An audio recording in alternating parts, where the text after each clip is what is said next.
Hello, and welcome to the quarterly market update webinar. My name is Dan White, one of ARK's associate portfolio managers, and I will be moderating today's call. This call was pre-recorded on January 16th, 2026. With that, I will now turn it over to ARK CEO and CIO, Cathie Wood. Okay, Dan, thank you, and Happy New Year to everyone. We have a lot going on at ARK. I just posted a New Year letter, and around the time that this update is released, our Big Ideas publication, our annual Big Ideas publication will be out. And I think this year, I say this every year, but this year's is the best. So in terms of the New Year letter and outlook, you will have heard, if you listen to In the Know, which I do monthly, you will have heard a lot of what is in the letter. So this idea of a productivity-driven boom in activity evolving this year, surprisingly low inflation, and we got a trueflation reading today of 1.5%. We really do believe that inflation is already, in an underlying sense, is already below 2%. Oil prices, home prices, rents, productivity, and unit labor costs. Unit labor costs are up only 1.2% now on a year-over-year basis. Now, in the 60s and 70s, there was something called cost push inflation, and we saw wage demands go up dramatically as inflation went up. Well, the demands may be there today, but they're not getting through. So we're seeing 2% increase in productivity, and compensation per man hour is not rising above the sort of 3%, 3.5% rate where it has been for the last few years. So there's no cost push inflation. I think that's getting through to the Fed now. If you look through the letter, we go through our outlook in more detail, highlighted by lots of charts, as always. And then we pivot to a few topics that are top of mind these days. The gold price has been ripping, of course, and many people are trying to understand what that is all about, if not inflation. And you'll see a chart that we post. It's GDP. No, I'm sorry. It's gold relative to M2, going back to the 1920s. Gold relative to M2 has been higher only once in history, in that more than or roughly 100-year history. And that was during the Great Depression, when the gold price was fixed at $20.67. But money growth collapsed by 30%. Now, certainly we are not in that situation today. This is different. The last peak was in the early 80s, and we have just surpassed that peak. That peak was all about double-digit inflation and gold being one of the best hedges. We're not there either. I think what's going on is we are climbing a wall of worry. There's a barbell strategy out there, it seems, where investors, if they're moving into the equity market, they'll balance it out with gold. And or if they're moving into the bond market, balance with gold, especially given the geopolitical situation. We realize around the world that President Trump's behavior, and certainly what he's proposing about Greenland, what has happened in Venezuela, and so forth, that is causing great concern. And so gold is a refuge, and we think that's an important part of what's going on, as well as central banks diversifying into gold and maybe away from U.S. Treasury bills and the dollar. We believe that gold is overextended if you take a look at that chart. And if you look at what happened to gold in the 80s, when we were in Reaganomics, which we believe today is not just an echo of Reaganomics, but perhaps Reaganomics turbocharged with deregulation, tax cuts. The tariffs are passing through, and we're going to get rid of that source of inflation and that tax, we believe, as it washes through the system. So we are also looking at what we believe will turn into peace through strength, the defense buildup around the world. It's not just the U.S. anymore. And so we think that we're going to move into a bigger productivity boom, and that the return on investment in the United States is going to increase relative to that in the rest of the world. In the 80s, that drove the dollar up. It went up almost twofold in a very short period of time. So we would not be surprised to see the dollar go up. And, gold is priced in dollars. We think that will take the gold price down. And we think, as Art Laffer has always said, if the dollar becomes as good as gold, why hold gold? Especially when you can earn interest on dollar-based instruments. So that's one of the charts. And then we talk about productivity as well, the 4 ways that productivity can be directed. So a company can use it to increase margins, to increase investment and R&D, to increase compensation for more productive workers, or to cut prices. And we think that the world could experience a rebalancing effort, a healthy one, between China and the US. China can rebalance towards consumption. It's still at an extreme. Nearly 40% of GDP goes to investment, including property, in China. And so we think there's a lot of overbuilding of all kinds of capacity, which is a deflationary influence in the world. If it rebalances towards increasing workers' compensation, meaning rewarding them for increased productivity, that would help with the consumer rebalancing there. And if in the US we were to rebalance perhaps by cutting prices and becoming more competitive with China, again, that would be a healthy rebalance. We'll see what happens, but we do think productivity is going to be a powerful anti-inflationary force during the next few years. And then the last thing I address in the letter is valuation. We're at a high level of valuation in the equity market.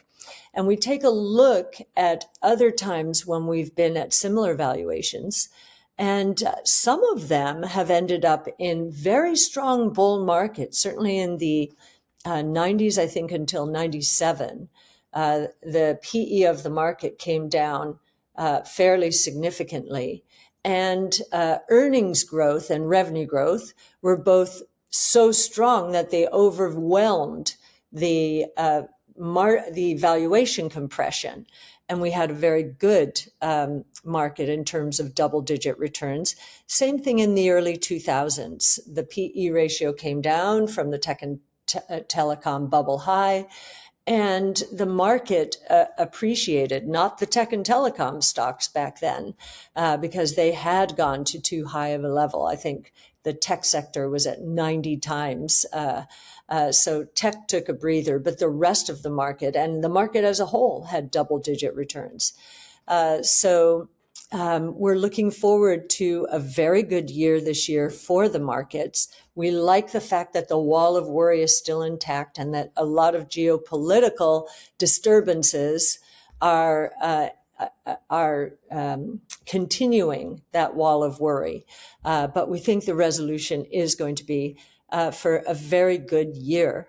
Because as we started out saying in the letter, there are a lot of coiled springs waiting to be released this year, especially housing and manufacturing, which has been negative for 3 years, and capital spending So this idea that we're in an AI hype cycle, we don't think so. And you'll see in the letter how capital spending, as measured by non-defense capital goods orders ex aircraft, that it peaked regularly at a given level. I think it was $70 billion. That's a monthly rate.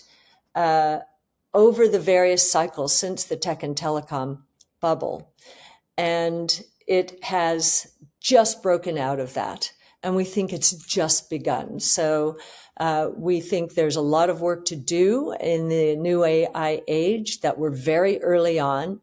And we're looking forward, and we are harnessing the tools ourselves and making our company much more efficient. So with that, I'll hand it back to you, Dan. Great. Thank you, Cathie. We'll now begin the question and answer portion of today's webinar. Questions were received from our clients, distribution partners, and sent to our funds X and Instagram accounts at ARK_funds. Cathie, I'm going to come back to you here with the first one. So could you please explain how ARK balances its high conviction positions, balancing both its position sizing and downside risk management across different market regimes? Sure.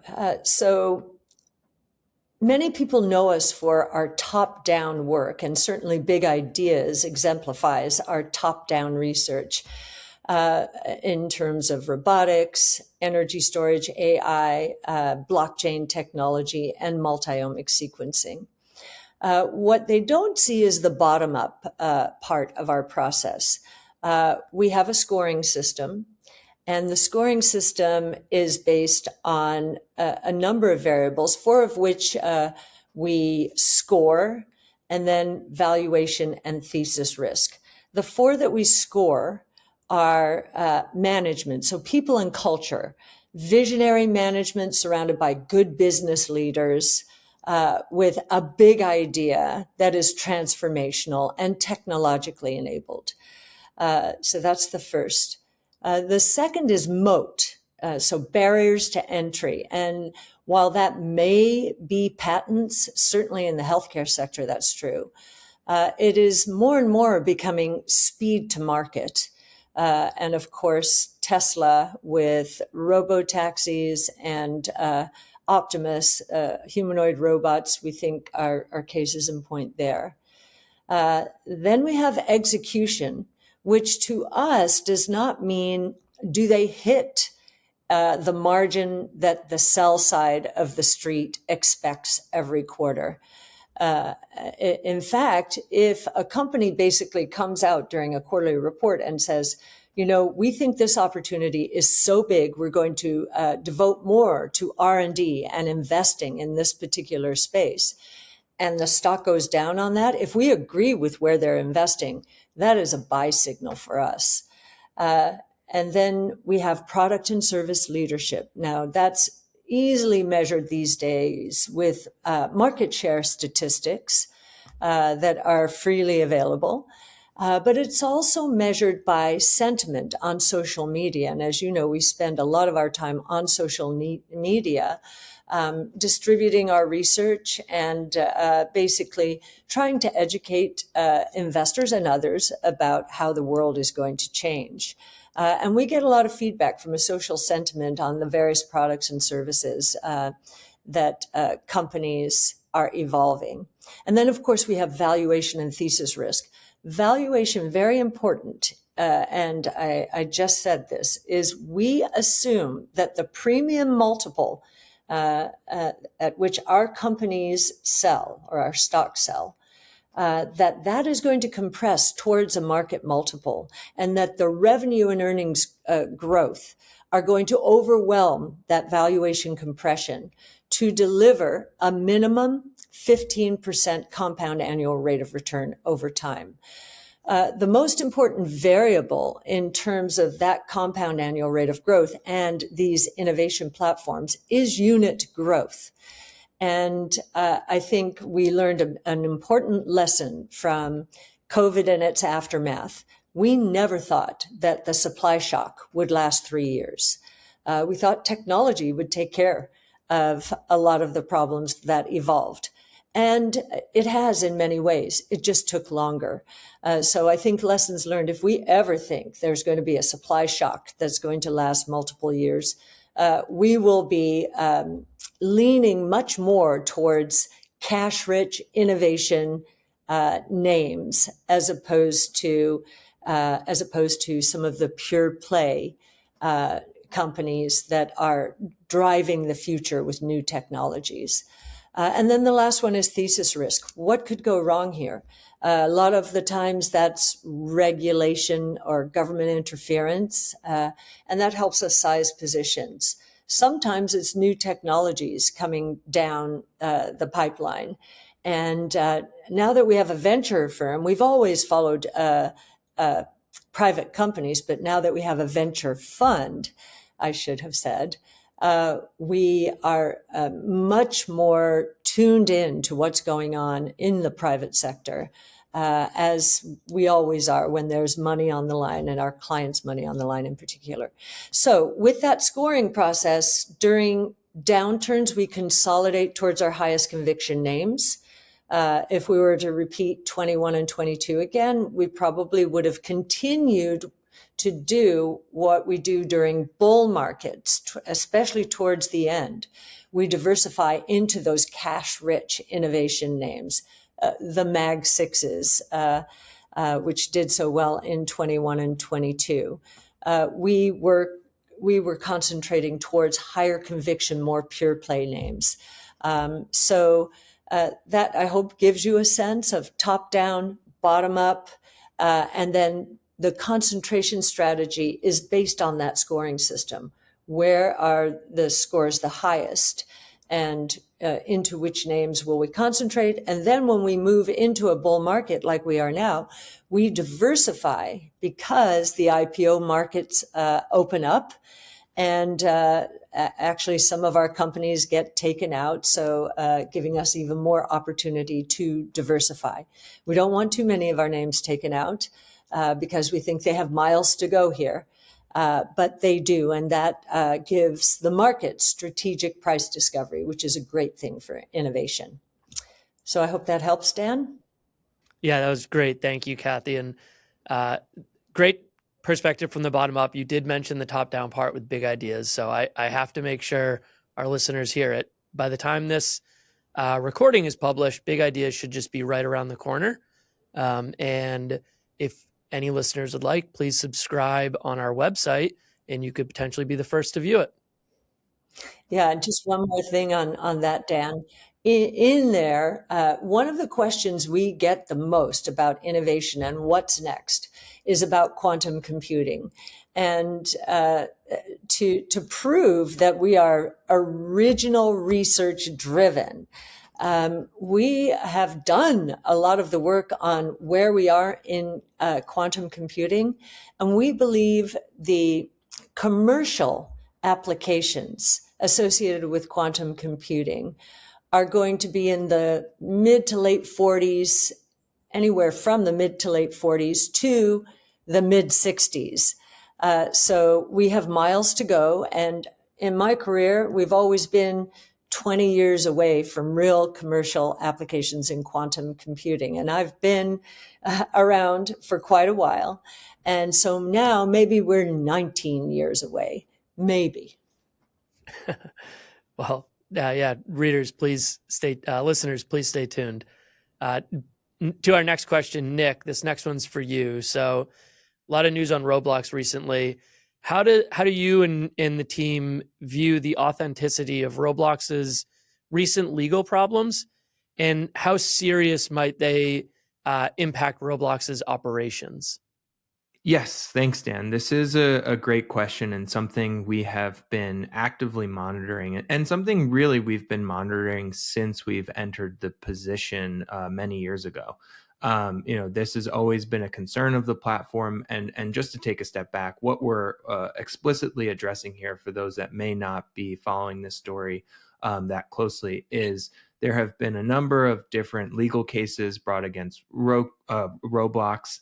And the general umbrella of what these legal cases fall under is around child exploitation. Now, we understand that Roblox, looking at the demographic of users, does tend to attract a younger cohort of users, but it is growing in the direction and aging up with users. If you look at the split of under 13 and over 13, over 13-year-old users on the platform, of the 150 million DAUs that the platform has, is now the majority of users. So it's over 50%. But there is still a large body of users that are under 13.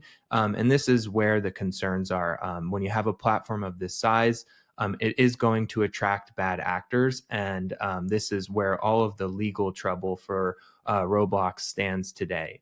But I think we internally maintain, and we've had a number of different conversations with management on this topic, because again, this is not new. This is something that they've been dealing with since they've been a public company, and I'm sure they were dealing with it when they were a private company as well. So we've had many conversations with the team there, and we do feel that they are doing everything, if not more, in their power to address these concerns and make this platform as safe as possible. And I just want to run through a list of different measures that the company has taken over the years and very recently. There was actually news last week and the week before about more requirements, specifically around the chat feature on Roblox, which is where you could see some exploitation happening. But I want to run through a list of everything that they've done to make this platform as safe as possible for their younger users.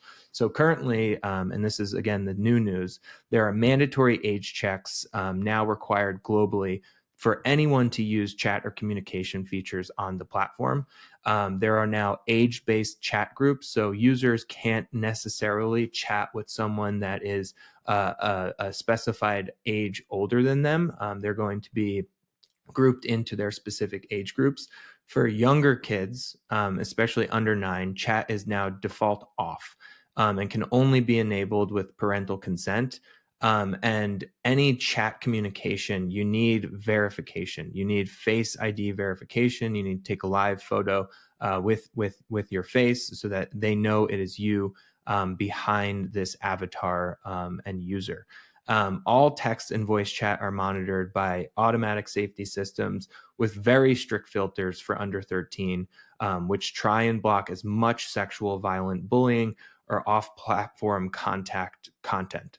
Again, so this is, look, you have to understand this is an extremely large platform. Things will inevitably fall through the cracks, but we do believe this company and the management team is not taking this lightly, and this is a very serious focus for them. You have to think about the incentives from the management team. If this is an unsafe platform, they're going to lose users, so they absolutely want to make sure they get this right. And as I just mentioned, through a number of these different initiatives, we do think they're doing everything in their power to make this a very safe platform. Thanks, Nick. I have one more follow-up here on Roblox. So how does your team evaluate your investment in Roblox, both before and after news like this in legal activity? Yeah. Look, again, this is, I think, as I mentioned in the prior answer, something we've been monitoring from the beginning with Roblox. We've been watching this story. We've been, seeing these stories come out since day one, and have always been hypercritical of their ability to make sure that this does not continue to happen. So I think, what would make us concerned is if we stop seeing any type of policy coming to the platform to make this incrementally more safe. But as I mentioned, they are doing things, I'm sure right now, to make this even safer tomorrow for everyone that's on the platform, right? Again, they just launched, this ID verification and face verification last week. So again, we are monitoring this closely. And I wouldn't say it's a before and after. It's something that we continually monitor and always have. And keep at the forefront of our conversations with the team at Roblox. Thank you. And one more here, Nick. Can you please provide an updated thesis on Roku, especially since it is now a top 3 name in the ARKK ETF? Yeah, thank you, Dan. Great question. I think our thesis, and we believe our thesis on Roku is still rooted in our original analysis of the company, which is this is the largest TV operating system in the connected TV space. If you look at where Roku is today, they're in more than 50% of broadband households. So this type of reach is really unprecedented in traditional television, where you had to lay cable to reach the audience, that you don't have to worry about in CTV, because this is all through the airwaves, through Wi-Fi, your OTT, as they would say. So this is not just a regional story in the US. This is also a global story. And that's what really excites us and always has excited us about Roku. As I mentioned, they're in 50% of broadband US households, but we're seeing international expansion. There's news coming out all of the time about how they're continuing to penetrate in Mexico, in Canada, in Latin America. That's really where we think this becomes more than just a US story, but really an international story. And just to give you, where Roku is today, as I mentioned, 50% broadband households. I'm going to keep repeating that because that number specifically is extremely important to hold on to, because that size and that scale is what gives Roku the power and leverage to go to different operators within the streaming space and say, look, as much as we need you, Netflix, you need us, because your streaming service is only going to reach those households if you are willing to work with us on advertising, on subscription services, on everything, and the way that Roku monetizes their platform. So having that penetration rate is extremely important. They're the number one TV operating system, not just in the US, but also in Canada and Mexico. And their units combined, and I think this is a really exciting and important stat as well, their share of TV units sold continues to exceed that of the number 2 and 3 selling TV operating systems combined. So what they're selling through to the customer every quarter, or at least in the last quarter, is bigger than the number 2 and 3. Number 2, I think, is arguably Amazon. Number 3 may be Samsung. I have not seen the actual official numbers on that. But that is a really, really important stat to hold on to. And it's something that we look for in each and every quarter when they deliver their numbers. So understanding the scale story is really important. And then the monetization on advertising, on subscription services. We think that, Roku is going to continue to outperform peers in the CTV space on an advertising basis. When you have this reach and distribution, when you have owned properties like the Roku channel, which is now one of the top streaming services across its platform, these owned properties become very valuable. When advertisers are looking to reach first-party advertising units, I think Roku is going to come up time and time again in those conversations, just given the scale and the audience that they have. It's the first touch point every time you turn on the television. You're taken to the Roku homepage with all the applications, right? You're not brought into Netflix. You're not brought into HBO Max. You're brought to the Roku homepage. And that's over 100 million individuals looking at that homepage on a daily basis. That's a Super Bowl type number, right? So an advertising unit on the Roku homepage goes a long way in terms of viewership and eyeballs. So really for us, this story continues to track on all of the things we've been monitoring, and mainly focused around scale and monetization, both of which we think are pacing on track with what we had been hoping to see. Great. Thank you, Nick. Shifting to Frank's side, so staying within the web realm. Frank, what are your top AI infrastructure investments, and what makes each one special or unique, and how do you kind of determine the relative weights within the portfolio? Sure, Dan. This is a great question, and it's a big and important one. We invest across the whole AI value chain in our strategies, from design and manufacturing to cloud and infrastructure as a service offerings to end applications. I would say ARKW is our portfolio that has the most exposure across the spectrum of AI opportunities. And ARKQ is the fund that has the most exposure to physical AI, or the convergence between AI and robotics. And of course, ARKK has a combination of both of these and the rest of our technology exposures that invests across all of the innovation platforms that we cover in our research.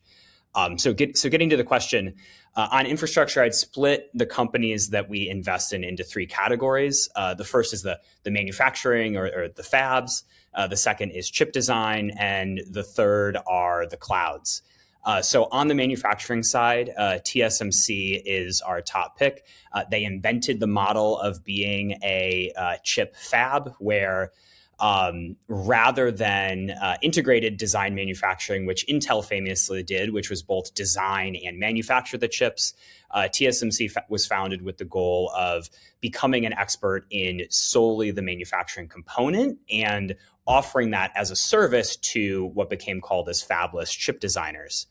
And so TSMC, having invented this model, has deep expertise. They are really the only company operating at the frontier of manufacturing capability. So this would be cutting edge nodes like 2 nanometer and below. And as costs to manufacture and do the research and development needed to progress as we get towards the tail end of scaling in Moore's Law, the costs are going up. And so their breadth and market dominance really allows them to have a really strong moat here. And all of the biggest chip designers are using TSMC. So that would include NVIDIA, AMD, Broadcom, Apple, for example. It was really a large part of why TSMC grew to the dominance that it has, because Apple chose to work with TSMC versus Intel way back at the early days of the iPhone. So TSMC would be our top pick in that manufacturing space. The second is chip design. And I think the overarching theme to keep in mind here is that as AI scales, accelerated computing is taking over from traditional CPU-driven workloads. And so all the companies that are building accelerated chips stand to benefit. And of them, our three top picks are NVIDIA, AMD, and Broadcom. I didn't say those in order which they are in the portfolio. AMD is actually our top pick. And the reason why is that, well, NVIDIA has been first to market here with their GPUs applied to kind of training and inferencing AI models.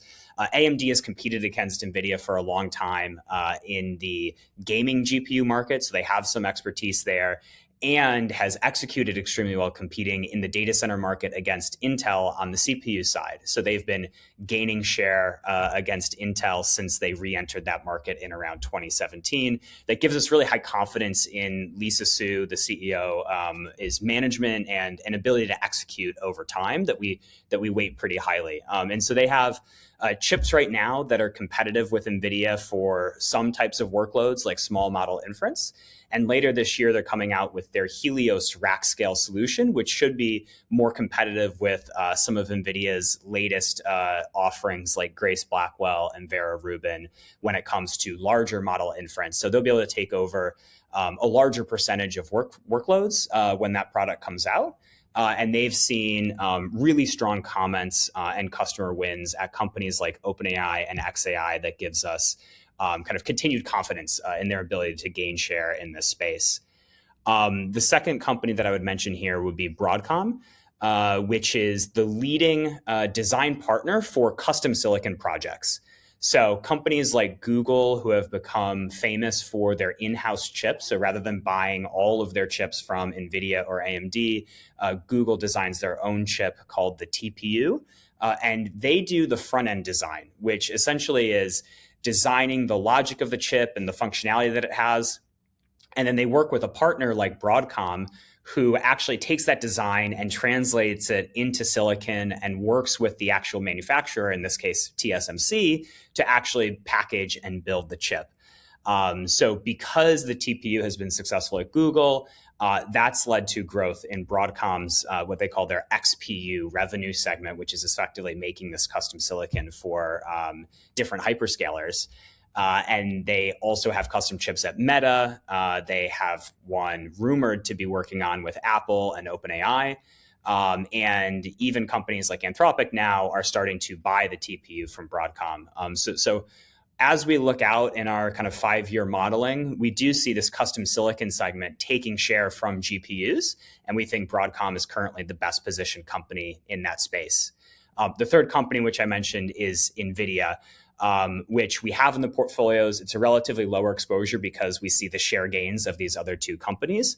But we do think, given the continued demand we see for AI compute, which we think will scale from total data center system investment of around $500 billion in 2025. We think that's going to grow to $1.4 trillion by 2030. NVIDIA will lose share, but still stands to benefit in the space, particularly because of their integrated design in their rack scale solution, which gives them leading edge performance on the largest frontier models today, and the breadth of software that they have through CUDA, which makes their hardware the most flexible across a wide range of models and different types of workloads. The last category here that I mentioned was clouds, which effectively are some of the largest purchasers of AI chips, and they're effectively putting them in data centers that they build or lease and making them available to the masses. And of these companies, CoreWeave is one of our top picks. It is really the leading independent GPU cloud, so not part of one of the hyperscalers like AWS, Google, Microsoft. Oracle is now being looped in there. CoreWeave IPO'd last year, and SemiAnalysis, which is a company that benchmarks the cloud computing or the quality of AI clouds, they have a benchmark called ClusterMax, where CoreWeave is their top rated, actually the only platinum rated provider of AI compute. So they have a good quality product, and they have a great and expanding list of customers that are increasingly diversifying their revenue over time as they add on some more accretive services like storage, for example. The other cloud companies that we have exposure to across our strategies would be Amazon, which I think the inventor of cloud computing when they launched AWS around 2006.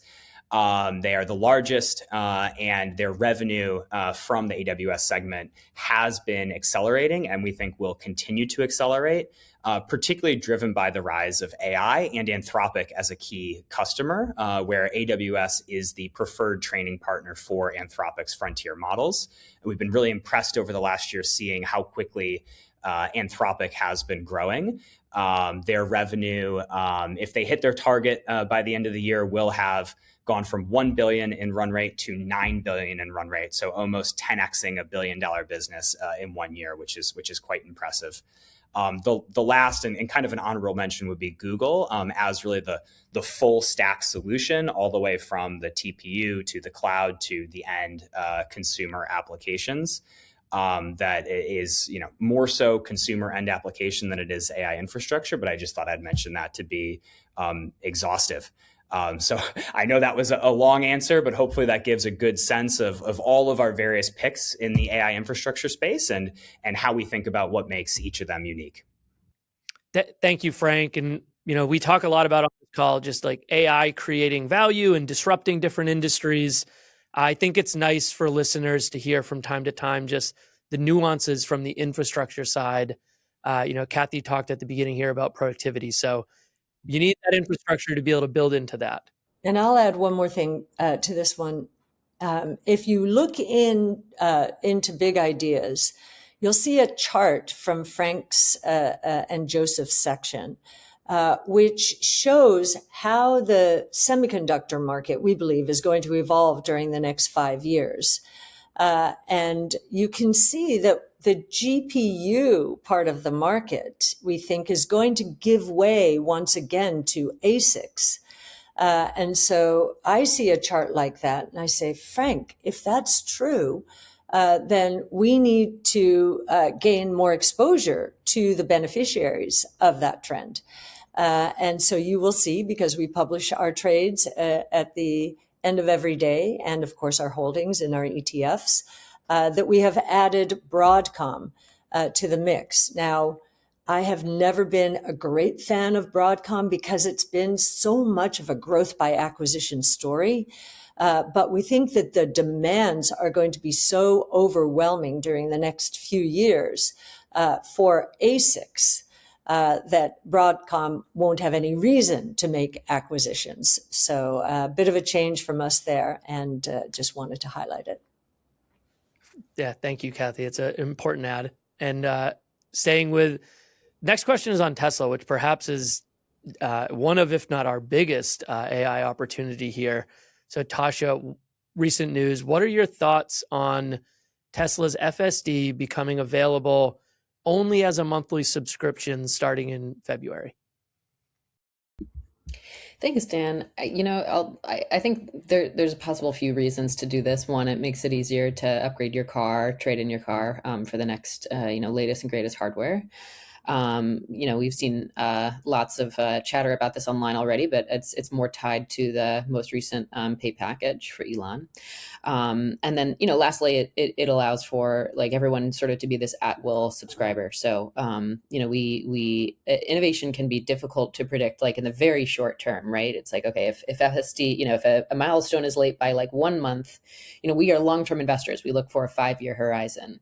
But, occasionally the consumer, we've seen in the past, might be, feel a certain way about wanting to get a feature on at a particular time. So you're an at-will subscriber here. But, the big picture here that I'd like to point out is that for us, the major milestone is really on the robotaxi network. We are looking to, the unsupervised rollout, the, no one in the front seat or the passenger seat rollout of robotaxi. We already know that they're testing that in Austin. We're looking for Tesla to expand the robotaxi network to more cities. And in fact, if you look at our public valuation model, you'll actually notice that we have not explicitly modeled FSD subscription. And the reason for that is because we think the robotaxi opportunity will completely dwarf what they've seen so far in any sort of software sale. We expect, the cash flow off of each car, again, to just totally change the business model for Tesla and become, yes, it'll be more like a software as a service business, but we again expect that sort of services switch in terms of going away from selling like one-off cars to consumers, to this fleet sale model. So that is really what we're looking forward to and what we're excited about for this next year. Great, thank you, Tasha. Appreciate the perspective. To the Multiomics team here. Ovid, Shay, busy week, JPM going on this week. Could you please provide us in a 2026 outlook for the ARKG ETF? Thanks, Dan. I'm happy to start. And as you mentioned, it's really timely to have a discussion on ARKG as we've just returned from the JP Morgan conference, where the entire healthcare sector and certainly many of our companies were providing their individual outlooks for the year. And a lot of these themes were really validated through discussions over the past several days. And so if you start looking back at 2025, it's fair to say that was actually the year of the diagnostics. MRD was extremely strong. Early cancer detection took off. CGP had a reinvigoration, and even carrier screening saw new market entrants and new product launches in that space. And so if 2025 was the year of the diagnostics, I think 2026 could be the year of the tool sector. And there are a few reasons why. First, it's actually driven by the success we're seeing in the clinical and diagnostic end markets. Oncology, reproductive health, rare diseases, those are sequencing intensive applications. And as the number of patients has increased and the depth of sequencing has increased, that's going to be and will be a boon for the tool sector. What we're seeing actually is that as sequencing becomes less costly, rather than kind of internalizing those costs, diagnostic companies are using that as an opportunity to make their assays better, bringing in new types of modalities like structural variants, things that could, and that's something that could be helpful for companies like PacBio that focus on long read technology. We're actually really looking forward to next month, the AGBT conference. We're expecting a number of interesting updates from the sequencing sector. Secondly, in 2026, we should see the academic research environment stabilizing. That was a big headwind to growth in 2025. And there's a bit more certain stability and visibility that academic researchers have from a funding perspective. And that should help, be a nice substrate for growth, for research focused tools companies. And lastly, and perhaps unsurprisingly, the third factor driving 2026 for the tool sector is really what's going on in AI. You have academics, biotechs, biopharma, and even AI companies that are looking to generate the massive data sets that they can feed into their AI into AI models in order to be more predictive in healthcare. And that requires a lot of sequencing and a lot of profiling of billions and billions of cells and hundreds and thousands of patients. And we're seeing that grow. We're seeing companies like Twist who are actually selling the data that's characterizing antibodies to customers rather than just selling them the antibodies or just selling them the genes. And that was a huge part of their growth in 2025 and should continue to do so in 2026. Beyond that, we're actually seeing a number of tools companies, and this was an interesting discussion at JP Morgan, kind of moving beyond kind of their core. You see companies like Illumina moving into single cell, spatial, and proteomics to really capture the breadth of multi-omic data and demand coming from customers. There are companies like 10x Genomics that are really leaning in on the translational and clinical end markets to find biomarkers that can improve treatment selection. And they've even committed to building a centralized lab so they can more fully, more directly take part in the clinical end market. So 2026 will offer some interesting proof points as to whether these broader or more vertically integrated business models can be successful. Despite all that, that's not to say that diagnostics is going to take a complete backseat. There'll be a number of companies commercializing multi-cancer early detection tests in 2026. MRD is continuing to show a great clinical utility, and that will continue to drive growth and perhaps some wins with private health insurance companies. And we could see some consolidation in the diagnostic space. It's notable that there are 4 to 5 large-scaled specialty diagnostics companies offering similar baskets of products to oncologists. So you can imagine with that sales and marketing spend, there's an opportunity for some cost takeout and value creation in the space, and we could see that maybe over the next 18 months. Lastly, I'm excited to see some progress on the personalized cancer vaccine front. I think we should have at least one phase 3 readout in melanoma, and a couple of diagnostic companies, Personalis in particular, are a part of that value chain. So exciting stuff going on in tools and diagnostics. And speaking of that phase 3 readout, maybe that's a nice segue to Shay to talk about some of the biotech catalysts we're expecting in 2026. Before we go there, Ovid and Shay, I just wanted to highlight one of the interesting connecting the dots moment for me in the last quarter has been the deal between 10x Genomics, single cell sequencing, and Anthropic. This is the data explosion that is taking place because we have 35 to 40 trillion cells in our body, is not lost on the frontier model providers. And I know Dario, the CEO of Anthropic, has a biology background and is really focused on moving this space forward. So pretty excited about that. And then just to clarify, Ovid, I know this is your world, but MRD, for many people, they may not know, it's called a couple of things: minimal residual disease. When a person is diagnosed with cancer, testing again and again to see if there's recurrence. I don't know if you want to add anything more to that. No, that's right.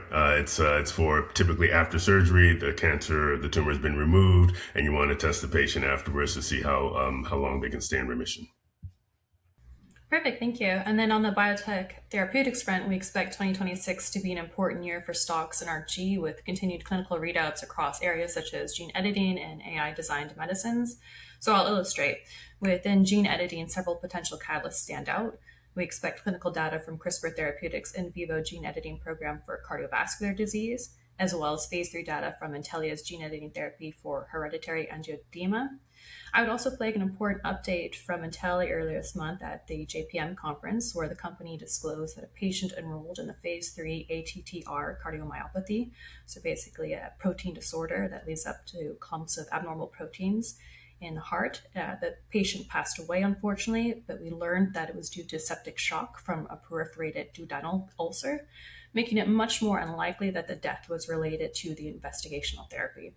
So given that most clinical holds are resolved roughly within 3 to 9 months, and with approximately 3 months having already passed, we're watching closely for a potential lifting of that hold later this year. so the 2 phase 3 ATTR trials can resume. For Beam Therapeutics, there were important developments earlier this month also at JPM, including alignment with the FDA on its alpha-1 antitrypsin deficiency, or AATD program. Importantly, this alignment includes a potential accelerated approval pathway based on biomarker data evaluated over 12 months, which meaningfully reduces the regulatory risk by removing the need to demonstrate functional outcomes at this stage. Additional details are expected later in the quarter, and another notable development was a potential BLA filing for Beam's ex vivo product for sickle cell disease as early as year-end, which could represent a meaningful inflection point for the stock. On the AI-designed therapeutics front, we would highlight Absci. Its AI-designed antibody program for hair loss is expected to generate initial clinical data later in the year, which could serve as an important additional proof point for AI-enabled drug discovery. And then lastly, I'd highlight in the psychedelic therapeutic space, 2026 should be a really key year for continued progress here. So Ty Beckley is expected to initiate their phase 3 trial for its short-acting psychedelic-based treatment for treatment-resistant depression, while Compass Pathway is anticipated to report a series of phase 3 readouts throughout the year for its oral psychedelic therapy targeting the same indication. So as you've heard from Ovid and Cathie and I, we're seeing a number of meaningful potential catalysts across tools, diagnostics, and therapeutic stocks within ARKG to really look toward in 2026. And just to mention one more name, because it is in the top 10 of ARKK and ARKG, Tempus AI is a company led by a person whose wife developed breast cancer, and he was so frustrated by the inability to get information and act on it that he started this company. It probably epitomizes, I would say, the convergence between sequencing technologies and artificial intelligence. That AI in the name is not hype. He's the real deal. And what I find so interesting about Tempus is he's been able to navigate the traditional healthcare system. I think Tempus is in more than 60% of all the hospitals in the United States, which is quite a feat to break into and through the Epic Cerner gateways. So stay tuned for some very exciting reports from Tempus. They're already showing unbelievable revenue growth rates, 80% plus. Again, we're so early in this new space. Yeah, thank you, Shay and Ovid. There's certainly plenty of profound transformations going on in your coverage world. So it's great to get a little perspective and something on a complex topic to help us understand why it's so important. Cathie, I'm gonna come to you here for the closing question. I know we at ARK think on 5-year terms in research and performance output, but it's important sometimes to look at the calendar year because I know everyone thinks about that. I know many think about that. And so according to Morningstar here, 4 of ARK's ETFs were among the top 5 best performing ETFs in 2025. Cathie, do you think that performance can continue into 2026? I think they're going to deliver results and that it should continue. I don't think compliance would want me to guarantee anything. However, I do think we have entered prime time for the convergence among the 5 major innovation platforms around which we have centered our research. And I do believe that the wall of worry that has been put up, especially after the boom bust around COVID, has been in a strange way good for us. The wall of worry, the bull market is climbing a wall of worry. Those are the strongest bull markets. And we really do want the debate to take place. Are these valuations justified?